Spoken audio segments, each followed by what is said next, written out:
Seja bem-vindo ao EB-Drops, o podcast do Capacitar, que é o Centro de Estudos Bíblicos da Igreja Batista de Vila Euro. Eu sou o Lucas e nós estamos sobre os ombros de gigantes. Sim, senhoras e senhores, como vocês já puderam ver aí no título do episódio, hoje nós vamos tratar a respeito de gigantes da oração. E apesar de não participar desse episódio, eu retorno semana que vem, com certeza. Mas conversando com o Alexandre na hora de fazer a edição desse podcast, desse episódio, nós chegamos à conclusão de que seria importante dar uma visão geral da vida desses três grandes homens que nós vamos tratar no episódio de hoje: Agostinho de Hipona, Martinho Lutero e João Calvino. São esses três homens que vão nos ensinar como orar, começando por Agostinho, esse homem que é o grande influenciador da teologia ocidental, que é respeitado por católicos, por protestantes, por filósofos, por pessoas que não estão diretamente ligadas à religião. Ele nasceu em 354 d.C., na Numídia, que hoje é conhecida como Argélia. Nós temos aqui um teólogo africano. E Agostinho, apesar de não ter nascido em uma família da aristocracia, ele foi educado para ser um erudito retórico. Agostinho passa boa parte da sua vida trabalhando como um retórico, era uma função daquele tempo, como filósofo. E ele tem uma vida bastante desregrada, envolvido na boemia da sua época, até que um dia, muito influenciado pela sua mãe Mônica, conhecida na tradição romana como Santa Mônica, ele se converte ao Senhor Jesus, tem um encontro com Deus e a partir daí ele muda toda a sua história de vida e ele passa a se dedicar ao estudo da Bíblia, à oração, ao ensino da palavra e se torna esse homem notável. A influência de Agostinho, ela é, como eu disse, absurdamente grande na forma como nós lemos, como nós encaramos a Bíblia hoje. Ele é o grande influenciador da teologia romana. E o nosso próximo gigante, que é Martinho Lutero, que é quem vai dar início à Reforma Protestante, era um monge agostiniano. E foi a partir dos estudos dele da Bíblia através dos comentários de Agostinho que ele dá início à Reforma Protestante. Então, Agostinho tem influência direta também sobre a Reforma Protestante e as igrejas evangélicas. Eu recomendo fortemente que você leia a obra chamada Confissões. Ela é uma teografia em que Agostinho vai contando a sua história a partir da perspectiva daquilo que Deus foi fazendo na vida dele. Para vocês terem uma ideia, eu tive uma matéria no seminário só sobre essa obra, então vale muito a pena e ela não é uma leitura difícil.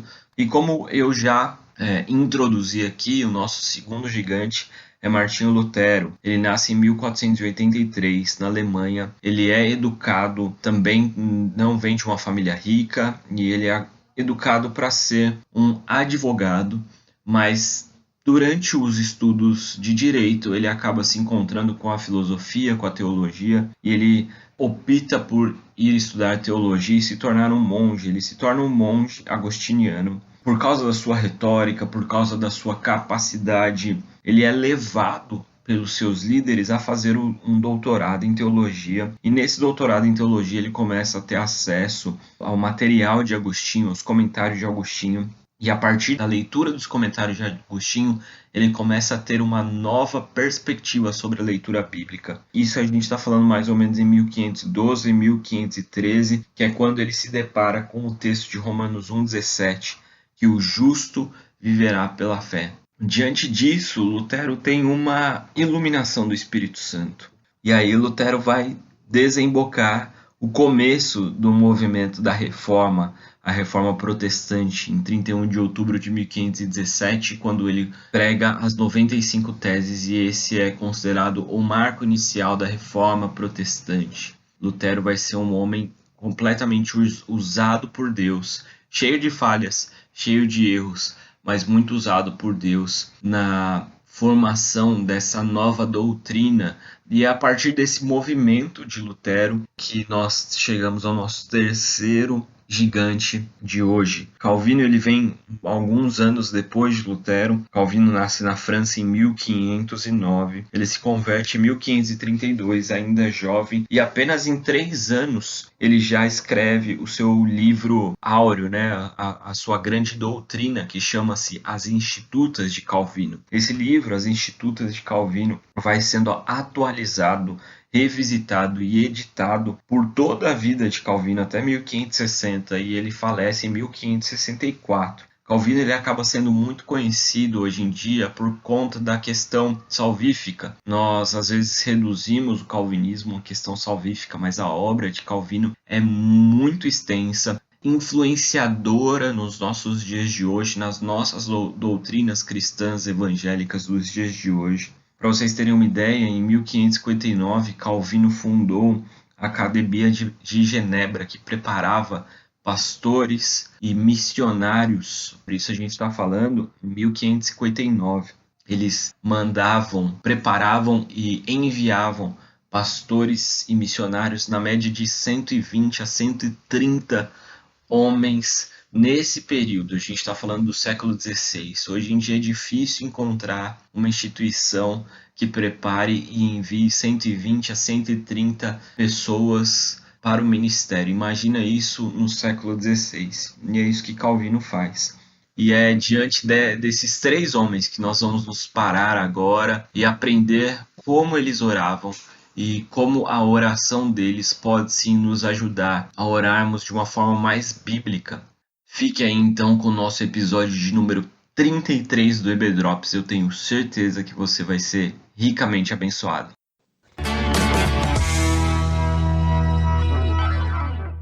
Olá a todos, olá a todas, bem-vindo a mais um EB Drops. Eu sou Alexandre. Se você for presunçoso e culpar as pessoas por seus problemas, em vez de assumir a responsabilidade pelo que faz de errado, não estará buscando a Deus de todo o seu coração. Oi pessoal, aqui é o André. Queria deixar com vocês uma frase de Paul Washer. A oração é o afastamento de nós mesmos para próximos de Deus, na confiança de que Ele irá nos ajudar no que precisamos. Oi, gente, aqui é a Vivi. Queria deixar para vocês também uma frase que diz que muitas vezes aprendemos muito mais com uma oração do que aprenderíamos com muita leitura e conjecturas.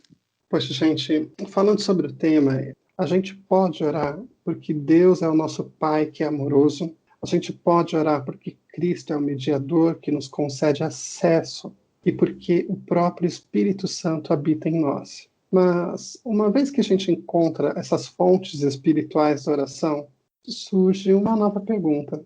Como é que a gente transforma isso em prática? E no episódio de hoje, que a gente vai conversar um pouco mais, o André, a Vivi e eu, a gente vai começar a falar um pouquinho mais sobre o que disseram 3 grandes mestres da história da Igreja, Agostinho, Lutero e Calvino, sobre esse assunto.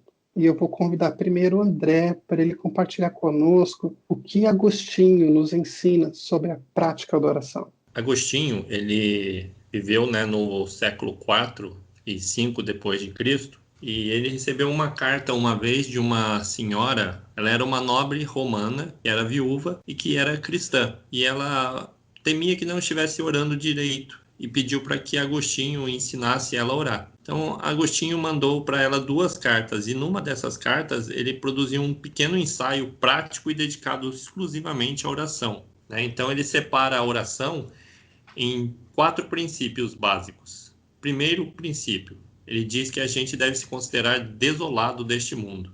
A gente tem que ter claro na nossa mente que, por mais excelentes que se tornem as circunstâncias terrenas, elas jamais poderão trazer a paz duradoura, a felicidade e a consolação que só é encontrada em Cristo. A gente tem que entender que os afetos do nosso coração, eles estão desordenados por conta do pecado. Enquanto a gente não parar e reconhecer essa desordem, a gente vai ter a oração como um problema e não como um agente de cura. Por exemplo, se a gente olhar para a nossa prosperidade financeira como fonte de segurança e confiança de Deus agindo na nossa vida, quando nossos bens correrem perigo, a gente vai clamar a Deus, mas as nossas preocupações apenas vão estar voltada para Deus. Ou seja, essa oração vai deixar a gente mais ansioso e mais aborrecido, pois não nos leva a descansar em Deus como verdadeira segurança, né? Então você está fiando a sua vida de acordo com os benefícios que você tem. Enquanto você não reconhecer isso, você não pode partir para o segundo princípio. O segundo princípio, ele diz que é o seguinte: você deve orar para ser feliz. Então, entendido uma vez o primeiro princípio, a gente tem que fazer de Deus o nosso maior amor e de desejar conhecê-lo e agradá-lo. Ele fala muito sobre o texto que eu queria compartilhar com vocês, de Provérbios 37, 9, que acho que é muito conhecido de muitos de nós. 2 coisas peço, que me des antes que eu morra. Mantém longe de mim a falsidade e a mentira. Não me des nem a pobreza, nem a riqueza. Dá-me apenas o alimento necessário. Senão, tendo demais, eu te negaria e deixaria e diria: quem é o Senhor? Agora, se eu ficasse pobre, poderia vir a roubar, desonrando assim o nome de Deus. Então, perceba a diferença de orientação dos nossos afetos. Dá-me riqueza, sim, mas na medida em que eu tenha condições para lidar com ela. Senhor, me dá um emprego para que eu não fique pobre, ou seja, atendendo aquilo que Jesus nos ensinou, o pão nosso de cada dia nos dá hoje. Uma historinha, né, que o Tim Keller comenta, que é o seguinte: imagine uma criança que tem um carrinho de brinquedo e que esse carrinho se quebra. E aí ela começa a chorar pedindo para que o pai conserte esse carrinho. Aí o pai chega para ela e fala: olha, um tio seu que você não conhece morreu e deixou $100 mil para você.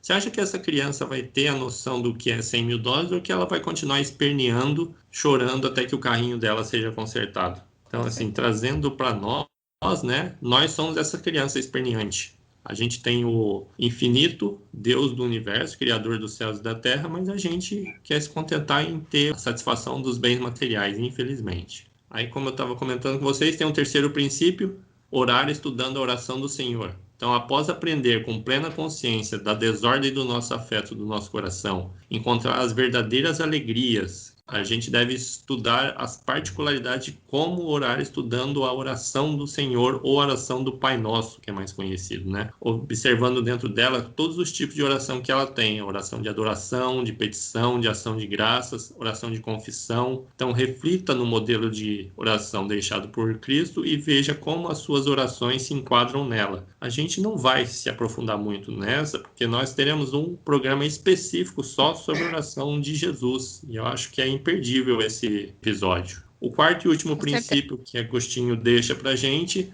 é orar pelas tribulações e atribulações e dificuldades.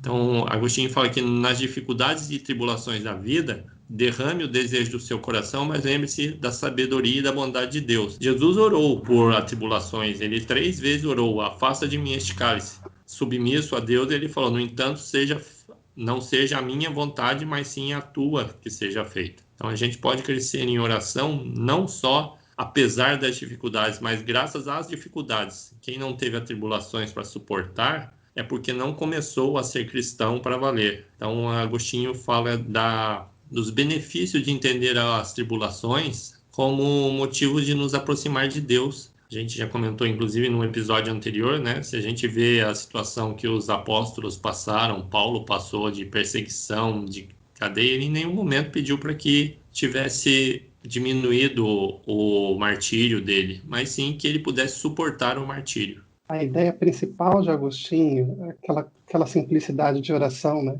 Você fala: olha, ponha-se no seu lugar e você toma atento, menina. Fica uma coisa assim. Aceita, né? Que dói menos. Aceita que dói menos, começa a se preocupar com o que é mais importante. E a gente vai perceber que tanto Lutero quanto Calvino não vão fugir muito desse tema, não.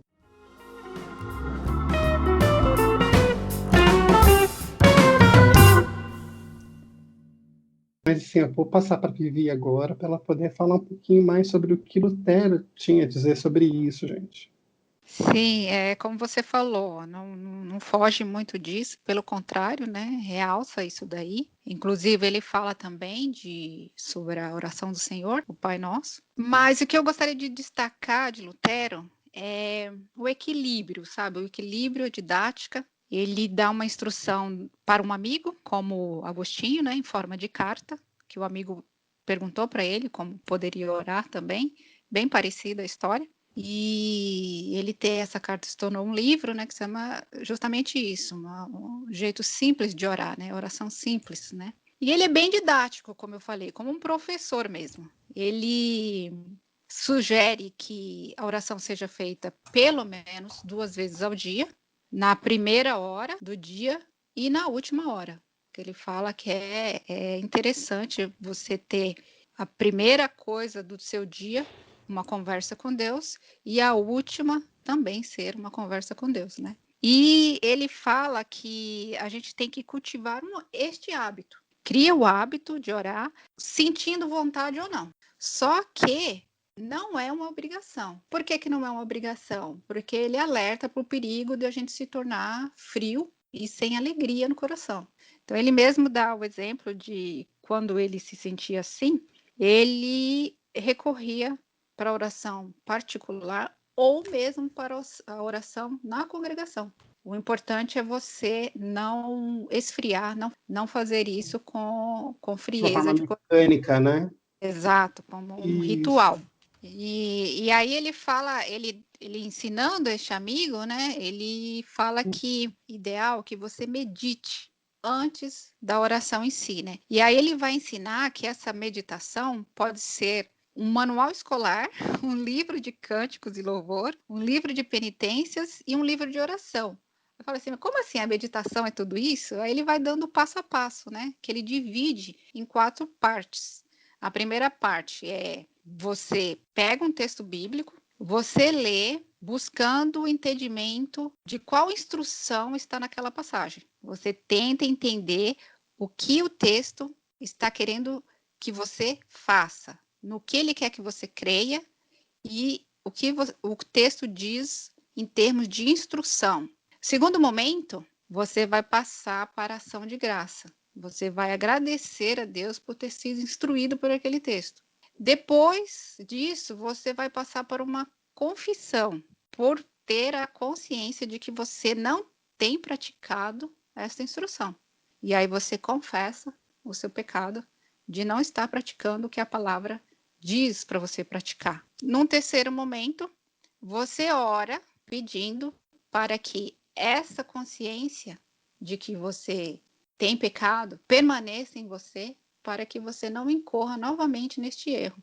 Ele divide essa meditação nessas 4 partes. Então, quer dizer, não é uma meditação somente de um estudo bíblico, não é um estudo. Ao mesmo tempo, não é uma meditação ao nada. Ele fala que essa meditação é uma ponte. Ela é fruto da reflexão na presença de Deus. Ela é uma ponte para você chegar à oração propriamente dita. Isso serve para que a gente desprenda a nossa mente do que a ocupava antes da gente iniciar esse processo. Então, a gente sabe o quanto é difícil, às vezes, a gente, né, Ale, né, André, a gente se desprender do nosso dia a dia, de tudo que vai na nossa mente, né? Claro que é verdade. Gente, né, se a gente recuar ali e meditar na palavra de Deus. Muitas vezes, muitos pensamentos passam pela nossa cabeça. É aquele conceito, você está adentrando na presença de Deus, né? Uhum. Então, vamos fazer isso com calma, com respeito. Isso, esse exercício tem exatamente este propósito. Então, o objetivo dele é isso. E também nos dar ousadia e consolo e animação no coração para passar para o próximo passo, que seria a oração em si, né? Por tudo que a gente quer e deseja ali, e tudo que envolve a oração verdadeira que a gente tem falado aqui. Aí no final, só para completar, ele fala ele dá mais um conselho. Ele fala, não é o passo seguinte, é algo que é para se manter durante todo o processo. Você manter atento ao Espírito. Interessante, né, ele falar isso, porque é claro que não há oração sem Espírito, como a gente já tem conversado, o Espírito permeia todo o processo. Mas em que sentido ele fala? De a gente ouvir e dar prioridade ao Espírito, honrar o Espírito. Você deve abrir mão de todo esse passo a passo. Se o Espírito Santo começar a pregar a você, ele usa essa expressão, a pregação do Espírito Santo, né? Então a gente tem que se silenciar nesse momento, desconsiderar aí as nossas petições, né? E deixar o Espírito ministrar e honrá-lo, né? Então, esse equilíbrio em Lutero, o Tim Keller até destaca que é um equilíbrio difícil de achar. É interessante que os dois até agora, né, vem falando do momento de oração, né, de você separar um tempo, 1 hora, meia hora, no final do dia, no início do dia, ou nos 2 períodos, ou quanto máximo você puder separar, diferente daquelas orações que a gente faz, às vezes de urgência, no cotidiano, indo para o trabalho, voltando, né, então esses são momentos específicos de oração que a gente está aprendendo, né. Uhum. Sim, é a oportunidade de você se colocar na presença de Deus, não de você passar um recado. É isso. Exato. E às vezes o que é interessante é quando você tem essa oportunidade de ter um momento de silêncio, tem horas que você nem sabe o que falar, porque você não está habituado com essa prática de oração. Assim, a gente briga assim, para achar o tom certo, a forma certa. E aí, partindo para a minha parte, né, para falar um pouco de Calvino, prometo para vocês que, apesar de eu ter origem presbiteriana, eu não vou falar muito sobre Calvino. Acho que a gente fica só em meia hora, 40 minutos, e acho que a gente arremata aí.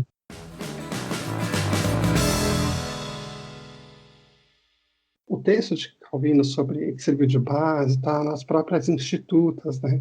Mas, apesar disso, quando Calvino está comentando, ele não é tão prático assim, com regras funcionais, como Agostinho e como Lutero foram. Ele pega questões mais amplas, assim. Mas ele divide, assim, basicamente em 4 regras, e eu vou tentar resumir bem rapidinho para vocês. A primeira coisa que Calvino fala é o princípio da reverência, o princípio do temor a Deus. E o que é interessante é que quando a gente se aproxima de Deus, quando se aproxima dessa ideia, a gente associa a ideia de temor com a ideia de ter medo. Aí fica aquela pergunta, como que eu vou ter medo de Deus se a palavra de Deus fala que o perfeito amor lança fora o medo?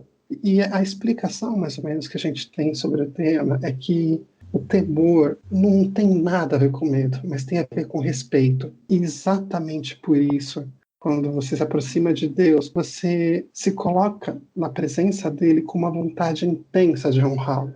A gente tem um profundo medo de entristecer a Deus. Uma outra questão que Calvino coloca, Agostinho já tinha trabalhado muito bem antes, que é o conceito de insuficiência espiritual.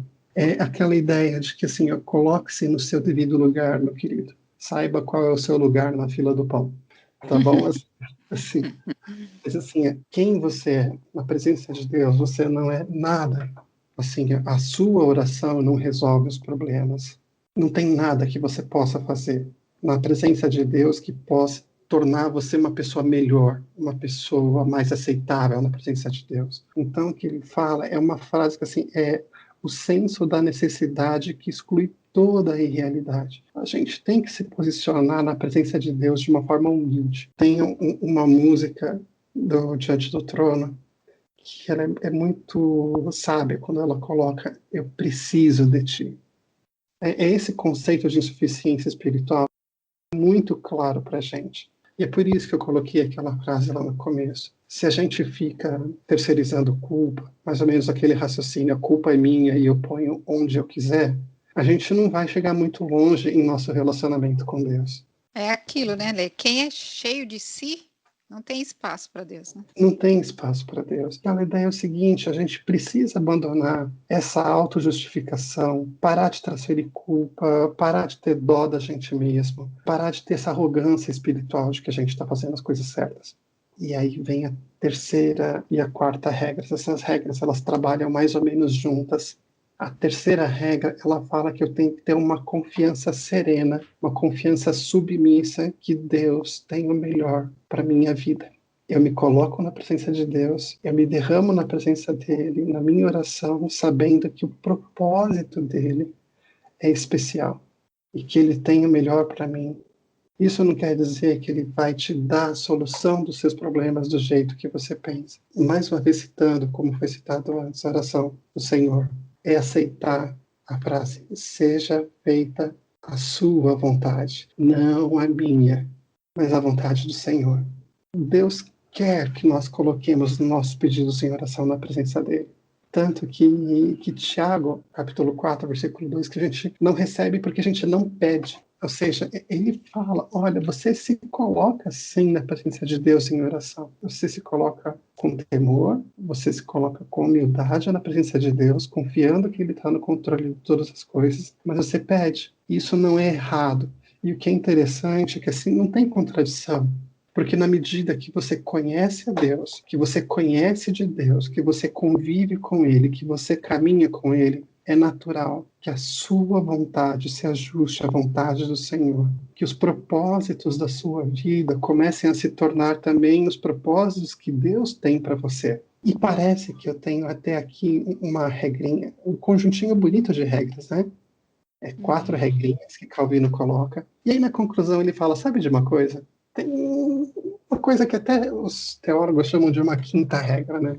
Ele fala, olha, esquece tudo que eu falei. Basicamente, o que ele quer dizer é, você depende da graça. Apesar essas regras existirem, essas orientações existirem, isso tem um caráter orientativo, meu querido. Sim, Se didático, né? É didático, mas é aquela ideia, isso não vai te fazer ficar necessariamente mais próximo de Deus. Senão você cai no farisaísmo, né? Exatamente, é que você Louvado orar. seja eu, né? É o famoso Porque louvado eu, seja eu. porque eu Isso, cumpro todas as regras, o senhor é obrigado a me abençoar, exatamente. É né? aquela história seguinte, olha, Senhor, agradeço porque eu não sou que nem aquele pecador ali. É. Entendeu? Que não sabe a oração de Calvino. Você pode dar regra. Aqui ele fala o seguinte, tudo isso depende da graça. O que eu queria deixar aqui com vocês é o seguinte, você se coloca na presença de Deus, a gente aprende com os exemplos que vêm do passado. A gente aprende com Agostinho, a gente aprende com Lutero, nós aprendemos com Calvino, mas a gente não pode perder de foco que é a graça de Deus que permite que tudo isso aconteça. Responde-me quando clamo, ó Deus, que me fazes justiça. Dá-me alívio da minha angústia. Tem misericórdia de mim e ouve a minha oração. Até quando vocês, ó poderosos, ultrajarão a minha honra?